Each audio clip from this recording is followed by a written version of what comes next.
Hello guys, this is Nikhil and now I'm here to represent the another video of polity.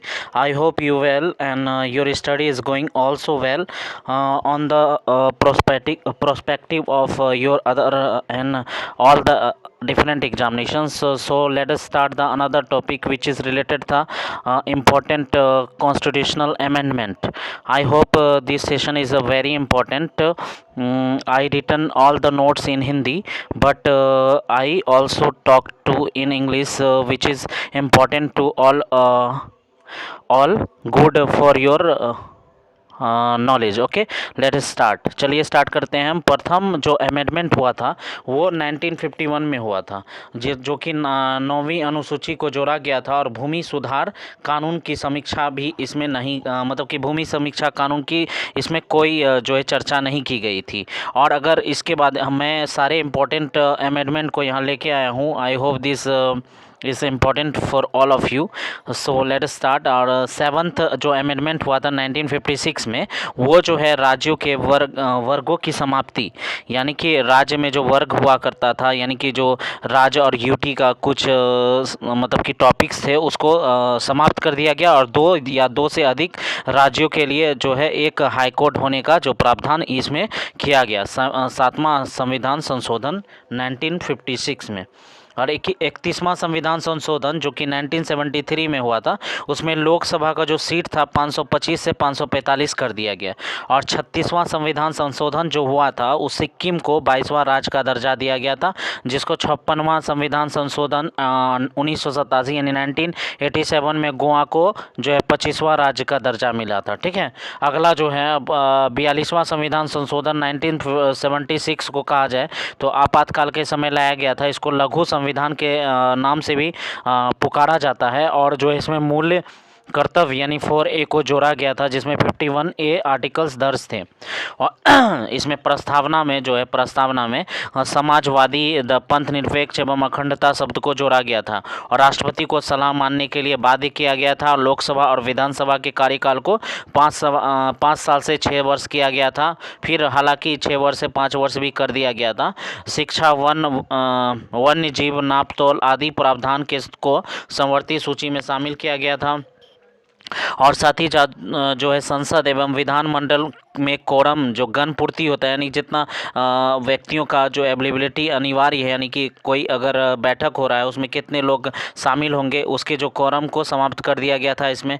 और 44वां संविधान संशोधन 1978 का अगर हम लोग बात करें तो जनता का प्रथम मतलब कि जनता सरकार का प्रथम बारी इसमें चर्चा की गई थी। और लोकसभा और विधानसभा का कार्यकाल को पुनः 5 वर्ष 6 वर्ष से कर दिया गया। ठीक है ना, 6 वर्ष पहले था, उसके बाद 5 वर्ष कर दिया गया।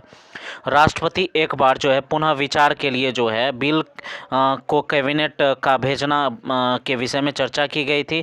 कोरम व्यवस्था, यानी कि 42वां संविधान में राष्ट्रपति का जो है निर्णय अनिवार्य नहीं था, लेकिन इसमें फिर से कर दिया गया। कोरम व्यवस्था जो पूर्णतः लागू किया गया 1/10, यानी 1/10 लोगों को जो है शामिल होना है किसी भी बैठक में।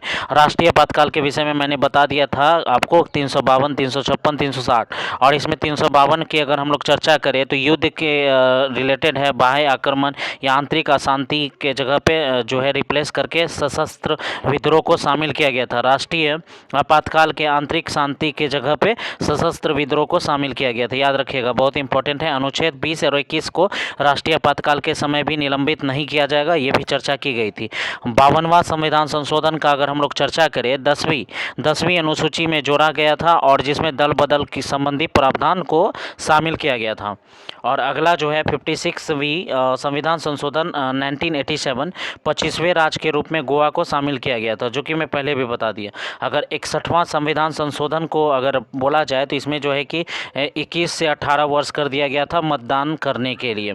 69वां संविधान संशोधन 1991 को अगर हम लोग चर्चा करें तो दिल्ली को राष्ट्रीय राजधानी के क्षेत्र में दर्ज किया गया था। और 73वां संविधान संशोधन 1992 को अगर हम लोग बात करें तो उसमें जो था मुख्य रूप से अगर देखा जाए तो पंचायती व्यवस्था को वैधानिक दर्जा दिया गया था और 11वीं जो अनुसूचित को जोड़ा गया था और 29 का मरकारी क्षेत्र के भाग 9 में जोड़ा गया था।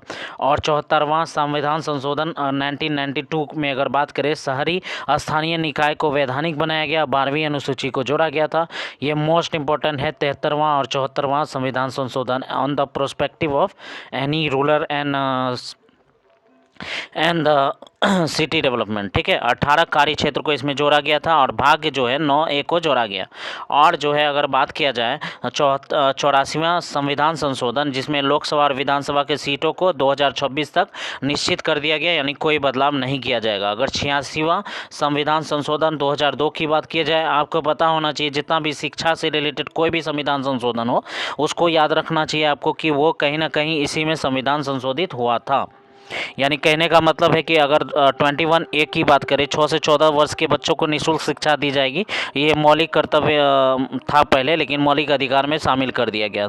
और 45वां आर्टिकल 0 से 6 तक को 45 आर्टिकल यानी मौलिक अधिकार में मौलिक कर्तव्य में शामिल किया गया। 91A में यानी 11वां मौलिक कर्तव्य हुआ था, माता पिता या अभिभावक का यह दायित्व होता है कि वे अपने बच्चों को शिक्षण संस्थान तक भेजें। और कहीं ना कहीं ये व्यवस्था बहुत ही अच्छी थी।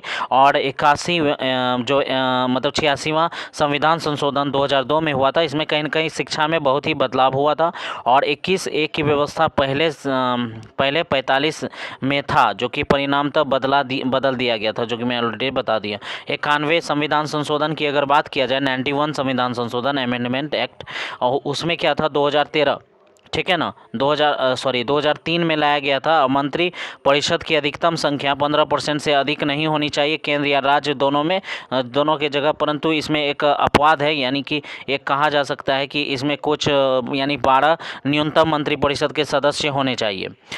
92 अगर 92 संविधान संशोधन एक्ट की बात किया जाए बिल की, यानी कि इसमें क्या है एक्ट अधिनियम की बात किया जाए तो 2003 में ही लाया गया था, या 2004 कहीं कहीं मिलेगा आपको। 8वीं अनुसूची में 4 भाषा जोड़ी गई थी, बोडो, डोगरी, मैथिली, संथाली, ये बाद में जोड़ी गई थी। अभी कुल मिला के 22 भाषाएं हैं।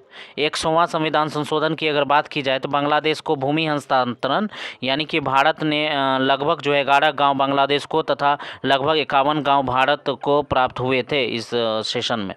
और अगला जो बात किया जाए, अगर 101वां संविधान संशोधन 2006 में हुआ था, इसमें 1 जुलाई 2017 को GST पूरे भारत में लागू कर दिया गया था। 102वां संविधान संशोधन के अनुसार आर्टिकल 338 ख को जोड़ते हुए पिछड़े वर्ग आयोग की गठन की गई थी, और जो है सभी नीतिगत मामलों में परामर्श की अनुमति दी गई थी।